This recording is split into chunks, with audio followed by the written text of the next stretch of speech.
agora vai para uma entrevista de um garoto, né, nascido em Londrina, que veio para São Paulo e que tem poucos dias publicou um vídeo longo, um documentário a respeito da questão do uso de menores na internet. Felca, por favor, venha cá.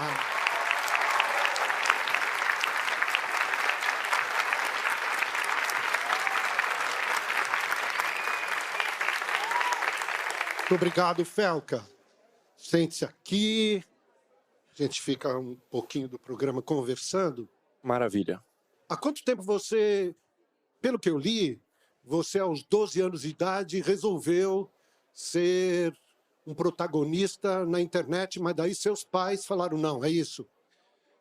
Começou assim. Com 12 anos de idade, eu comecei a produzir conteúdo, mas naquela época eu era criança, não sabia nada das coisas, como que funciona, né? E naquele momento, eu contei para meus pais, e meus pais falaram: muito bacana o que você está fazendo, apoio, mas ainda é muito cedo. Eu acho que tem que esperar um pouquinho de tempo mais, você amadurecer, esse ambiente que você está entrando, talvez você não entenda tudo. Na minha cabeça de criança, pré-adolescente ali, eu fiquei, não entendi, fiquei meio revoltado por um tempo. Nossa, por que meus pais estão me proibindo? Hoje, quando eu olho para trás, eu entendo muito bem e eu agradeço meus pais. E aí você voltou com que idade a produzir? Com Felca, que é o canal que eu cresci na internet, que eu fiquei conhecido, foi em 2019 que eu publiquei o primeiro vídeo. Publiquei o primeiro vídeo, era vídeos de humor, um tom bastante humorístico, mas tinha já um tonzinho de crítica. Eu sempre gosto de colocar... Hoje meus vídeos são muito críticos, e com muito humor também, e eu sempre gosto de colocar crítica inserida no humor. E tem funcionado. Aos poucos, meus vídeos têm ficado mais críticos, ainda mantenho humor, mas têm ficado mais críticos. E hoje eu tô aí, né? Agora, hoje, houve uma explosão, não é? De visualizações, de compartilhamentos. Até aquele momento, há poucos dias atrás, antes do documentário, quantas pessoas faziam parte dos seus canais? Eu tinha... se for contar em todas as redes sociais, daria talvez 15 milhões a 20 milhões. Eu tinha, na rede social principal, eu tinha 8,8 milhões. E hoje? Hoje, na rede social principal, que eu tinha 8,8 milhões, eu tenho 15 milhões,5 em 5 dias. Foram mais de 7 milhões de seguidores aí em 5 dias e crescendo. O teu vídeo repercutiu muito. Ele repercutiu pela história, né?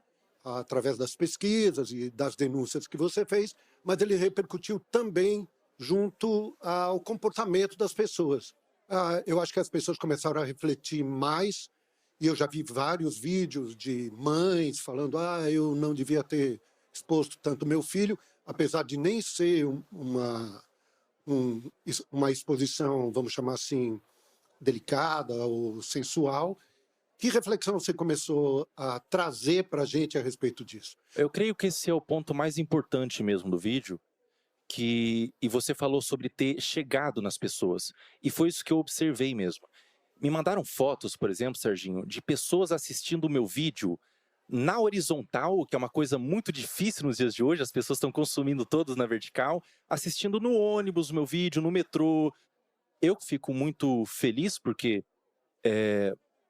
não é sobre mim, não é sobre eu como pessoa.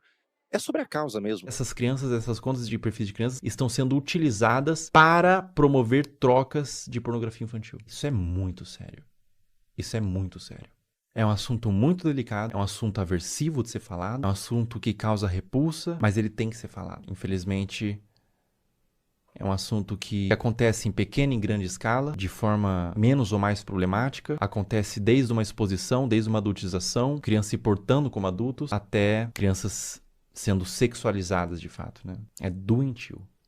É doentio, é completamente doentio. É muito importante a gente falar sobre isso, e eu observei que esse movimento na internet de crianças produzindo conteúdo e o público, ele era dividido, ele tinha outras crianças consumindo, alguns pais consumindo, mas ele tinha naquele público também, isso é muito sério, pedófilos.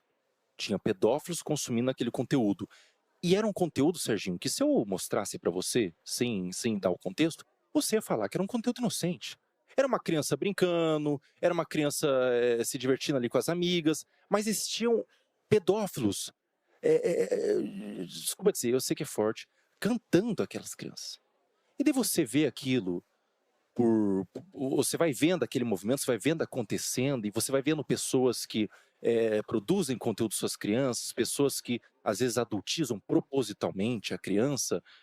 Se você não sente uma indignação, você não é um ser humano. E eu, eu senti uma indignação, tinha um público e falei. Simplesmente liguei a câmera, na minha simplicidade, o estúdio que você vê branco lá, o estúdio contratado, é o meu quarto. É o meu quarto, é a minha câmera ali que eu liguei, falei. As reuniões de pauta era eu e meus amigos, que a gente entrava em ligação, conversava, cara, isso aqui tá legal, isso aqui não vai, isso aqui vai. E causou um movimento tão gigantesco, Serginho, que agora, nesse momento, está sendo meio nebuloso, está sendo meio difícil de cair a ficha. Mas é um convite para as pessoas que estão assistindo, todo mundo que está aqui na plateia, é um convite para vocês entenderem que vocês têm voz. Existe um poder nas pessoas. Você vê algo que está errado e falar, denunciar, na sua simplicidade. As pessoas ouvem. Existe bondade no mundo. Mas e o consumo? Consumo direto de crianças e adolescentes frente à tela? O consumo ele tem que ser, na minha opinião, supervisionado. O pai tem que supervisionar o que a criança consome na internet, porque é muito fácil o algoritmo mesmo é trabalhado para isso. É muito fácil a criança sair de uma animação divertida, que ela se diverte, para um conteúdo não apropriado. É muito fácil isso acontecer. É um movimento que acontece muitas vezes. E se você, enquanto pai, tiver a capacidade de supervisionar o seu filho com 10, 11, 12 anos, ele pode consumir de forma moderada, na minha opinião, mas se você não tem a capacidade, se você não consegue ser um pai presente, se você trabalha muito, às vezes tem muitas ocupações e tudo mais, na minha opinião, bloqueio. E uma outra coisa é não sobre consumo, Serginho, é sobre produção de conteúdo. Criança não tem que produzir conteúdo na internet. Não tem. A internet é um ambiente, todo mundo que está aqui sabe que a exposição não é algo fácil de lidar. A exposição vem com críticas, vem com pessoas comentando sobre você, comentando sobre aparência, vem com às vezes um assédio, e a criança não está preparada para receber qualquer tipo dessas coisas. Então, criança não deve produzir conteúdo na internet. Internet é um ambiente para adultos. Muito bem. Tem alguém que gostaria de fazer perguntas aqui? Você aqui, vamos começar. Como é seu nome? Ana. Tudo bem? Mais para ver sua opinião, assim, porque a gente sabe que isso não é de hoje. Não começou a postar os vídeos, principalmente no caso que você falou no vídeo, não começou esse ano, já é de muito tempo. Por que você acha que demorou tanto para tomar essa proporção, para as pessoas começarem a prestar atenção nisso? Essa é uma pergunta boa, Ana. Eu acho que existiam muitas pessoas falando sobre, já era uma coisa bem pública, assim, era relatado. Eu acho que talvez faltou uma mobilização mais numerosa mesmo. Eu acho que foi uma questão de alcance que atingiu. E o alcance vem quando uma pessoa decide. Eu acho que não vem quando a pessoa tem muita autoridade ou qualquer coisa do tipo. Eu acho que o alcance vem quando a pessoa decide reunir informações importantes desde o cerne da questão. Então, reunir provas, pesquisar, denunciar. Quando ela faz ela reúne informações em um vídeo que seja também fácil de consumir, porque muitas pessoas fazem vídeos, falam sobre, mas não querem se envolver. Elas falam de forma meio assim, direta, comentam só para ganhar alguma coisinha em troca. Quando a pessoa decide colocar a cara mesmo, não é sobre a autoridade da pessoa, é talvez sobre o ímpeto de realmente querer causar uma mudança. Eu acho que tem a ver com isso. Com isso. Quem mais, por favor? Aqui, você. Fala, garoto. Como é seu nome? Opa, prazer. Meu nome é Lucas. Queria perguntar pro Felca o que foi mais difícil para você depois dessa denúncia que você fez através do documentário, se foi montar, editar o vídeo, juntar essas várias denúncias, né, que você juntou para fazer esse documentário, ou o que teve de repercussão, seja positiva ou negativa. Com certeza o que foi mais difícil foi reunir essas informações, porque parte da demora da postagem do vídeo, eu fiquei 1 ano fazendo essa pesquisa, de ser um tema, foi eu sozinho fazendo essa pesquisa, e é um tema tão aversivo que se você não tem se você não tem um sangue de barata, e eu não tenho, você não consegue ficar nisso por 30 minutos ao dia. Eu ficava vendo aqueles materiais e procurando e buscando, e ficava com tanta agonia, tanta amargor assim na boca, que eu, pela minha saúde mental, vou dar um tempo, vou fechar o notebook e vou voltar amanhã. Então, esse foi o mais difícil. A repercussão, por mais que seja muita coisa acontecendo ao mesmo tempo, é muito positiva. Eu estou muito feliz porque se estão dando luz para essa causa, eu creio que possa haver mudanças. Então, é extremamente positivo. Eu estou super realizado, super satisfeito. Mas, por outro lado, tem gente que não gostou.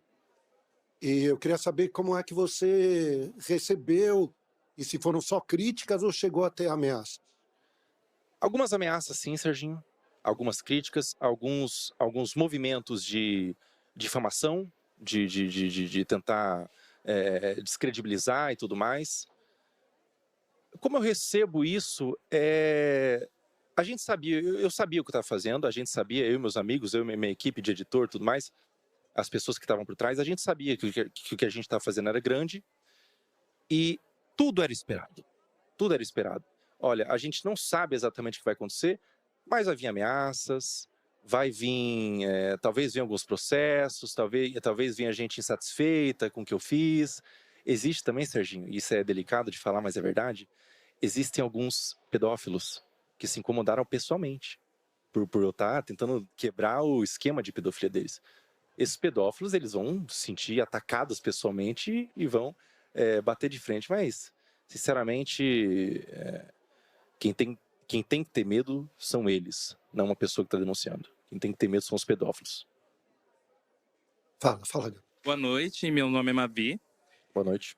E a minha pergunta é, depois da repercussão do seu vídeo e a ação do Ministério Público, o que você acredita e qual mecanismo podemos usar para proteger as nossas crianças das redes sociais? Existe o ECA, por exemplo, o Estatuto da Criança. Existem leis para proteção. O que esses criminosos fazem são crimes.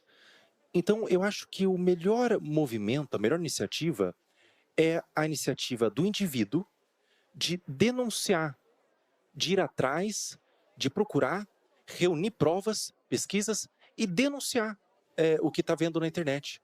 Denunciar. E, se tudo der certo, a gente consegue uma mudança no algoritmo para que esses conteúdos não sejam nem capazes de chegar no seu feed. Muito obrigado pela tua vinda, Serginho. aqui, viu? Obrigado Mesmo. Parabéns pelo seu trabalho. Obrigado, Serginho. Obrigado, viu? Obrigado, viu?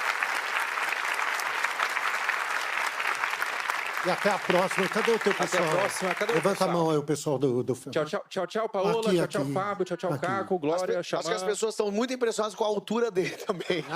Quando ele entrou... E olha que eu tenho esse quadro. 1,80m. Pega esse quadro. Não, eu tenho 1,80m.